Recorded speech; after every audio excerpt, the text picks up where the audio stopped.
દેશભરમાં પેટ્રોલ અને ડીઝલના ભાવમાં મોટો વધારો કરવામાં આવ્યો છે। તેલ કંપનીઓએ પેટ્રોલ અને ડીઝલના ભાવમાં પ્રતિ લિટર 3 રૂપિયાનો વધારો જાહેર કર્યો છે। નવી કિંમતો પ્રમાણે દિલ્હીમાં પેટ્રોલ હવે 97.77 રૂપિયા મળશે। આંતરરાષ્ટ્રીય બજારમાં ક્રૂડ ઓઇલના ભાવમાં ભારે ઉછાળો નોંધાયો છે અને કાચા તેલનો ભાવ હવે પ્રતિ બેરલ $100 સુધી પહોંચી ગયો છે। યુદ્ધ અને વૈશ્વિક તણાવના કારણે તેલ કંપનીઓ પર ભારે આર્થિક દબાણ સર્જાયું હતું। સતત થતા નુકસાનને પહોંચી વળવા માટે કંપનીઓએ આ ભાવ વધારો કર્યો હોવાનું જણાવાયું છે। પેટ્રોલ ડીઝલના વધેલા ભાવની સીધી અસર હવે સામાન્ય જનતા, પરિવહન અને રોજિંદા જીવન પર જોવા મળશે। વધતા ભાવો વચ્ચે સામાન્ય માણસ ઘર કેવી રીતે ચલાવશે? મોંઘવારી અંકુશમાં લેવા સરકાર પાસે કયો પ્લાન છે? ભારે ટેક્સ વસૂલાત છતાં જનતાને રાહત કેમ નથી મળતી? રસોડાનું બજેટ ખોરવાઈ જવા છતાં જવાબદાર કોણ ગણાય છે? જરૂરી ચીજ વસ્તુઓ સામાન્ય નાગરિકો માટે લક્ઝરી બનશે ખરી? આવકના મર્યાદિત સ્ત્રોત વચ્ચે વધતો બોજ કોણ ઉપાડશે?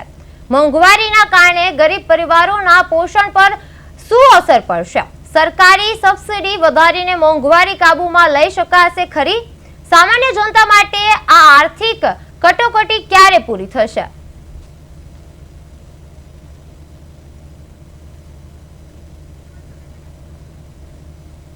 સરકારી સબસિડી વધારીને મોંઘવારી કાબૂમાં લઈ શકાશે ખરા? સામાન્ય જનતા માટે આ આર્થિક કટોકટી છે તે ક્યારે પૂરી થશે?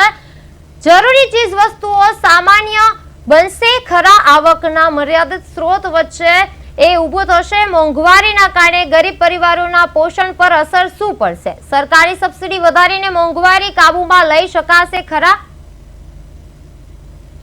તેલ કંપનીઓએ પેટ્રોલ અને ડીઝલના ભાવમાં પ્રતિ લિટર 3 રૂપિયાનો વધારો છે તે જાહેર કર્યો છે। નવી કિંમતો પ્રમાણે દિલ્હીમાં પેટ્રોલ હવે 97.77 રૂપિયા મળશે। આંતરરાષ્ટ્રીય બજારમાં ક્રૂડ ઓઇલના ભાવમાં ભારે ઉછાળો નોંધાયો છે અને કાચા તેલનો ભાવ હવે પ્રતિ બેરલ $100 સુધી પહોંચી ગયો છે। યુદ્ધ અને વૈશ્વિક તણાવના કારણે તેલ કંપનીઓ પર ભારે આર્થિક દબાણ સર્જાયું હતું। સતત થતા નુકસાનને પહોંચી વળવા માટે કંપનીઓએ આ ભાવ વધારો કર્યો હોવાનું જણાવાયું છે। પેટ્રોલ ડીઝલના વધેલા ભાવની સીધી અસર હવે સામાન્ય જનતા, પરિવહન અને રોજિંદા જીવન પર જોવા મળશે। વધતા ભાવ વચ્ચે સામાન્ય માણસ ઘર કેવી રીતે ચલાવશે? મોંઘવારી અંકુશમાં લેવા સરકાર પાસે કયો પ્લાન છે? ભારે ટેક્સ વસૂલાત છતાં જનતાને રાહત કેમ નથી? રસોડાનું બજેટ ખોરવાઈ જવા માટે જવાબદાર કોણ ગણાય છે? અમૂલ દૂધના ભાવ વધારા બાદ હવે ડીઝલ પેટ્રોલમાં જે એક પ્રકારનો ભાવ વધારો થયો છે અને જે રીતના લોકો છે તે આટલો ભાવ વધારો હોવા છતાં પણ અનેક પેટ્રોલ પંપો બંધ છે અને લોકોને પેટ્રોલ પંપ છે તે નથી પેટ્રોલ પંપથી મળી રહ્યું અને અનેક પંપો બંધ હાલતમાં છે। એટલે લોકોને અત્યારે જે પ્રકારે ભાવ વધારો છે તેની હાલાકી પડી રહી છે અને સીધી અસર જે રીતે દૂધમાં વધારાના ભાવ બાદ ફરી એકવાર અત્યારે પેટ્રોલ અને ડીઝલમાં ભાવ વધારાની સાથે પણ લોકો આ રીતે લાઈનોમાં ગોઠવાયા છે અને મજબૂર થયા છે। એટલે કે મોંઘું પેટ્રોલ પણ અત્યારે લોકોને સરળતાથી મળી નથી રહ્યું અને અનેક લોકો છે તે હેરાન થઈ રહ્યા છે। ત્યારે અહીંના લોકો સાથે પણ વાત કરીશું। શું કહેશો, પેટ્રોલને લઈને ક્યારથી આવ્યા હતા અને શું કહેશો? અત્યારે જો હું પેટ્રોલની લાઈનમાં લગભગ 1-1.5 કલાકથી ઊભી હતી। પછી આ જે બધા સંચાલકો છે જે સેવા કરે છે આ લોકો એ લોકોનું પણ મેનેજ ખોરવી નાખ્યું પબ્લિકે। પણ પબ્લિકમાં પણ સમજણ હોવી જોઈએ કે આટલી બધી ભીડ છતાં આપણામાં સમજણ હોવી જોઈએ કે આપણે બધી સભ્યતાથી બધું લાઈનસર ઊભા રહેવું જોઈએ, સભ્યતાથી બધું શું કહેવાય કે બિલકુલ। એટલે લોકોને ક્યાંક ને ક્યાંક જે અગવડતા પડી છે પણ લોકોએ પણ સંયમ જાળવવાની જરૂર છે। પરંતુ જે રીતે જોઈ શકે છે તે મુજબના દ્રશ્યો અને પેટ્રોલ પંપો પર આ પ્રમાણેની લાઈનો છે તે જોવા મળી રહી છે અને લોકોને મોંઘું પેટ્રોલ પણ મેળવવા માટે કતારોમાં જે ઊભું રહેવું પડે તેવી સ્થિતિ છે તે જોવા મળી રહી છે અને મોટી સંખ્યામાં અહીં લોકો છે તે પેટ્રોલ પંપ પર લાઈન લગાવી રહ્યા છે। ત્યારે વડીલ સાથે વાત કરીશું। કાકા, શું કહેશો, પેટ્રોલ ડીઝલમાં અહીંયા જ આવે કે બીજે કશે છે પેટ્રોલ? અહીંયા જ છે આજે આ વખતે અહીંયા જ બીજે બધા નાયકા એ લોકો પેટ્રોલ પંપ બધા બંધ છે। શું કહેશો, ભાવ વધારો પણ હવે તો હવે પરિસ્થિતિ જેવી છે દુનિયાની ને દેશની ને શું કરવાનું? બિલકુલ। એટલે જે પ્રકારની પરિસ્થિતિ છે એટલે તેના માટે સામનો કરવા માટે લોકો પણ આ રીતે જોઈ શકે છે કે મજબૂર બન્યા છે અને જે રીતે જોઈ શકે છે ત્યારે શું કહેશો? મોદી સરકારની રાજમાં બહુ ખુશ છે અમે લાઈનમાં ઉભા રહેવા માટે ને એને કે બહાર ફર્યા કર વિમાન લઈને ને મોઢું સાફ કરાવવાનું.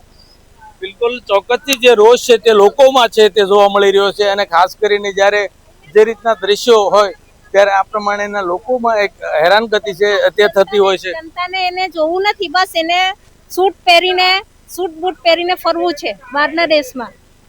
એ કોના પૈસે? અમારા જ પૈસે ને.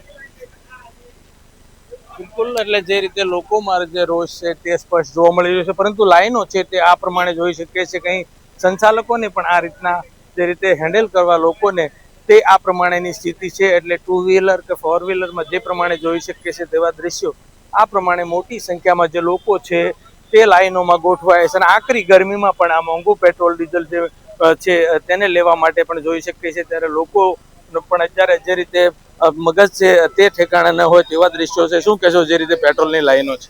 અત્યારે તો પરિસ્થિતિ સરકાર એક બાજુ એવું કહે છે કે બધી વ્યવસ્થા છે, પણ લોકોમાં પેનિક છે કે કદાચ પેટ્રોલ ના મળે તો નોકરી ધંધે કેવી રીતના જવાનું, કઈ રીતના ઘરનું બધી વ્યવસ્થા કરવાની, એટલે લોકોમાં એક ડર ઊભો થઈ ગયો છે.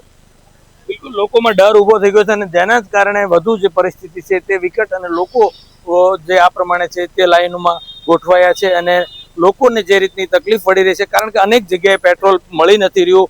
શું કહેશો વડીલ? નમસ્કાર, હું રેલવે અધિકારી છું.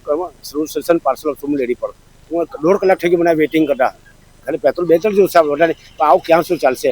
સરકાર છે ને અંદર બી ભાજપ સરકાર એ લોકો શું કરવા લૂંટવા બેઠા કે પછી મારવા બેઠા કર્મચારીઓને. હવે ડ્યુટી જોઈન કરી કે આ પેટ્રોલ લાઈનમાં ભરવું, અધિકાર જવાબ આપો કે પછી આપણે પેટ્રોલ વાળી જવાબ ક્યાં પહોંચશો? તમે આ કઈ નિર્ણય લાવો. તમે કેટલા પેટ્રોલ પંપે ગયા હતા? હું તો ઘોડાપાર ખાંડાકુવાથી પેટ્રોલ પાયો છું, નાયરા પર ઉગત કરી છું, ત્યાંથી જંગી પર સામે ઉગત નાયરામાં આવ્યો, છેલ્લે અહીંયા આપણે જીન કમ્પાઉન્ડમાં અહીંયા છે. આ 4 પેટ્રોલ પાયા છે, છેલ્લે કલાક ઉપર નીકળી છે અહીંયા મારો.